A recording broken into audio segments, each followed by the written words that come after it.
दोस्तों, हमने पिछली वीडियो में आप कवर किया है कि कैसे यूरोपीय यूनियन ने एक तरीके से पंजशीर के शेरों का खुला मंच दे दिया और कहा है कि आप आइए। 20 देशों ने ऐलान किया है कि पंजशीर के शेर अहमद मसूद को यूरोपीय यूनियन यानी यूरोपीय संसद को संबोधित करना चाहिए और उन्होंने एक प्रस्ताव भी पास कर दिया है जो पाकिस्तान के खिलाफ है। लेकिन इस बीच यूरोपीय यूनियन का प्रस्ताव मिलने से ठीक 1 घंटे बाद अब बड़ा ऐलान कर दिया है अहमद मसूद ने। अहमद मसूद और एनआरएफ ने अफगानिस्तान में समानांतर सरकार की घोषणा कर दी है, यानी पंजशीर में उन्होंने अपने सरकार की घोषणा कर दी है जिसकी अपनी कैबिनेट होगी और अपना मंत्रिमंडल होगा और पूरी तरीके से एनआरएफ के ऐलान के बाद तालिबान सरकार अवैध घोषित कर दी गई है। ये बहुत बड़ी खबर निकल के आ रही है दोस्तों, ये अभी की निकल के आ रही है। हमने सोचा सबसे पहला अपडेट आपको दिया जाए, ये एक बड़ी खबर है। और दूसरा हम आपको बताएं कि कैसे यूरोपीय संसद ने संबोधित करने के लिए अहमद मसूद को आमंत्रित किया है। 20 देशों ने खुला पंजशीर के शेरों का समर्थन किया, तालिबान को मान्यता देने से इनकार कर दिया है, तो वहीं पाकिस्तान के खिलाफ भी प्रस्ताव ला दिया है। तो दोस्तों, इस छोटे से वीडियो में अंत तक बने रहिए और कैसे पासा पलटता दिखाई दे रहा है वो हम आपको बताएंगे। तो दोस्तों, इस वीडियो को लाइक करें और अगर आप भी मानते हैं कि देश की इंडियन आर्मी पे गर्व है और मानते हैं कि तालिबानियों को करारा और मुंहतोड़ जवाब देंगी, अगर कश्मीर की तरफ बुरी नज़र डाले तो इस वीडियो को लाइक करें। दरअसल पहली जो बड़ी खबर निकल के आ रही है, पंजशीर के विद्रोही गुटों ने की अफगानिस्तान में समानांतर सरकार की घोषणा। एनआरएफ ने कहा तालिबान सरकार अवैध, हम अपनी कैबिनेट करेंगे घोषित। अफगानिस्तान पर कब्जे के बाद तालिबान ने भले ही सरकार बना ली हो, लेकिन पंजशीर प्रांत के लड़ाकों ने हार नहीं मानी है। अब नेशनल रेजिस्टेंट फोर्सेज यानी एनआरएफ ने ऐलान कर दिया है कि अफगानिस्तान में समानांतर सरकार चलाएगा और तालिबान की सरकार को नहीं मानेगा। नेशनल रेजिस्टेंट फ्रंट यानी एनआरएफ, जिसे नॉर्दर्न अलायंस भी कहा जाता है, उनकी अगुवाई में अहमद मसूद कर रहे हैं।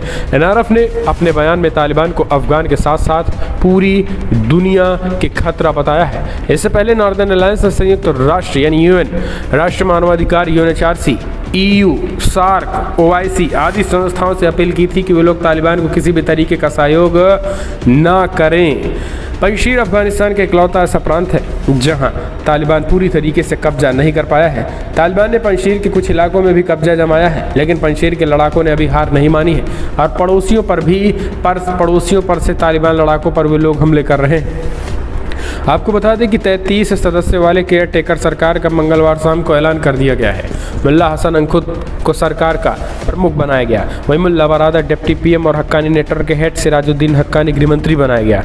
तालिबान ने सोमवार को कहा गया है कि फिलहाल वो पंजशीर में पूरी तरीके से कब्जा कर लिया है। एक प्रांत था जिस पर तालिबान का कब्जा नहीं हुआ है, वहाँ हालांकि पंजशीर के लड़ाकों ने दावा किया कि पूरी तरीके से पंजशीर पर तालिबान का कब्जा नहीं किया है। नेशनल रेजिस्टेंट फ्रंट यानी एनआरएफ के नेता अहमद मसूद ने कहा कि वरिष्ठ नेता सुरक्षित हैं और उन्हें राष्ट्रीय विद्रोह का भी आह्वान है, यानी एक तरीके से गृह युद्ध जैसे हालात अमेरिका ने भी आशंका जताई है। और इसी आशंका के बीच एनआरएफ और northern alliance, national resistant front और खास करके अमरुल्लाह सलीम, इन सब के नेतृत्व में एक अपने पैरेलल सरकार की घोषणा कर दी गई है जिसकी अपनी पूरी कैबिनेट होगी, जिसमें अपने पूरे मंत्रिमंडल होंगे और एक तरीके से ये तालिबान की सरकार को खारिज कर रहा है और तालिबान की सरकार को इसने अवैध घोषित कर दिया है। ये बहुत बड़ी खबर निकल के आई। दरअसल एनआरएफ ने अपने बयान में तालिबान को अफगान के साथ साथ पूरी दुनिया के लिए खतरा बताया है और कह दिया है कि हम इस सरकार को नहीं मानते हैं। इससे पहले हमने आपको बताया कि कैसे यूरोपीय यूनियन ने अहमद मसूद को अपने यहाँ यानी यूरोपीय संसद को संबोधित करने के लिए आमंत्रित किया था, निमंत्रण दिया था, लेकिन उसके बावजूद फिलहाल हालांकि वो आ नहीं पाए हैं। लेकिन यहाँ सबसे बड़ी बात यह है कि अभी जिस तरीके से पंजशीर में युद्ध चल रहा है, टकराहट चल रही है, ऐसे में अपनी सरकार का ऐलान करने के लिए तालिबान के लिए बड़ा झटका होगा।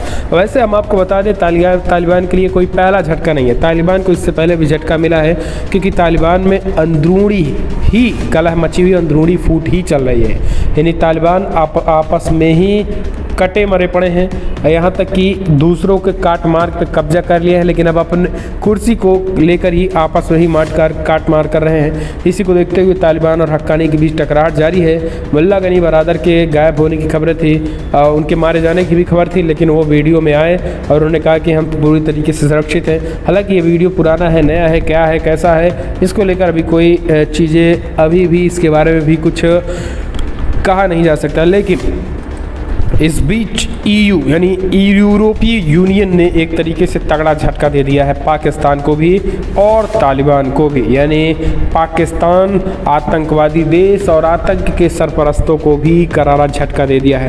पहला झटका यह है कि पाकिस्तान के खिलाफ प्रस्ताव पारित कर दिया गया है। पंजशीर में पाकिस्तान के दखल को लेकर यूरोपीय संसद ने यह प्रस्ताव पास किया है।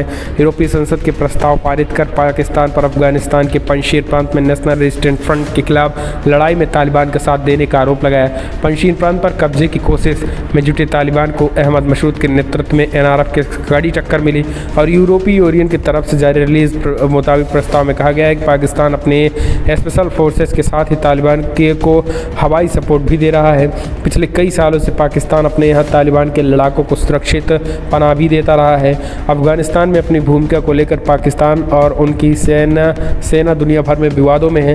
अफगानिस्तान में पिछले दिनों हजारों की तादाद में महिलाओं ने पाकिस्तानी खुफिया एजेंसी ISI के हस्तक्षेप का जोरदार विरोध भी किया था। यह नहीं कि पाकिस्तान अब पंजशीर में तालिबान के साथ मिलकर नरसंहार के आरोपों से बुरी तरीके से घिरा हुआ है। इसी बीच आपको बता दें कि पाकिस्तान को लेकर ईरान भी पूरी तरीके से बौखलाया हुआ। पंजशीर में नरसंहार कराने के आरोप में ईरान ने भी बड़ा हमला बोला है। दरअसल तालिबान कब्जे पर बाद ईरान पहली यात्रा विमान बुधवार काबुल पहुंचा और इससे पहले ईरान 14 यात्री काबुल पहुंचे थे। अफगानिस्तान के प्रांतिका प्रांत में रेलवे स्टेशन भी बंद कर दिया गया है। तो दोस्तों UN की तरफ से एक प्रस्ताव जो है वो यूरोपीय संसद में पास किया गया पाकिस्तान के दखल को लेकर और इस पर निराशा जाहिर की गई है। इसके पहले हमने आपको बताया कि कैसे पाकिस्तान के प्रॉक्सी वार के बीच यूरोपीय सांसदों ने यूरोपीय संघ को संबोधित अहमद मसूद को संबोधित करने का प्रस्ताव दिया था, जहां पे आपको बता दें कि यूरोपीय संसद के 20 सदस्यों ने यूरोपीय परिषद सांसद संबोधित करने के लिए अहमद मसूद को आमंत्रित किया। इस प्रस्ताव को पेश करने के बाद बार्ट ग्रोथियस का स्टेटमेंट निकल के आया, जिन्होंने कहा था कि बार्ट ग्रोथियस ने अफगानिस्तान के राष्ट्रीय प्रतिरोध मोर्चा का समर्थन किया और कहा है कि वो अफगान राजनेता और सैन्य कमांडर की बात करे हैं। इस बीच आपको बता दें कि सैन्य कमांडर अहमद शाह के बेटे की प्रशंसा करते हैं। उन्होंने कहा है कि अहमद मसूद ने मजबूत प्रतिरोध किया है। अहमद मसूद पंजशीर को आज़ाद कराने वाला वो शेर है जो खास करके आज चल रहा है। दरअसल उन्होंने कहा कि मुझे नहीं लगता कि कई देश तालिबान के साथ व्यवहार करना चाहिए किसी देश को। मुझे लगता है कि कई लोगों के हित अभी भी अफगानिस्तान में बाकी हैं। ऐसे में तालिबान के साथ व्यवहार जो है वो ठीक रखना ठीक नहीं है, यानी संबंध जो है तालिबान के साथ वो रोक रहे हैं और इसी की वजह से ये बड़ी खबर निकल के आई है कि तालिबान के साथ जो संबंध करेगा वो कहीं न कहीं पिसेगा और वो दुनिया की नज़रों में गिरेगा। तो ये यूरोपीय यूनियन ने मांग की है। और दोस्तों आप इसे कैसे देखते हैं? जिस तरीके से पाकिस्तान के खिलाफ एक तो प्रस्ताव पारित किया, दूसरी तरफ NRF ने ऐलान कर दिया है अपने एक सरकार का पैरेलल सरकार की, और तालिबान सरकार को अवैध घोषित कर दिया। इसे आप किस नज़र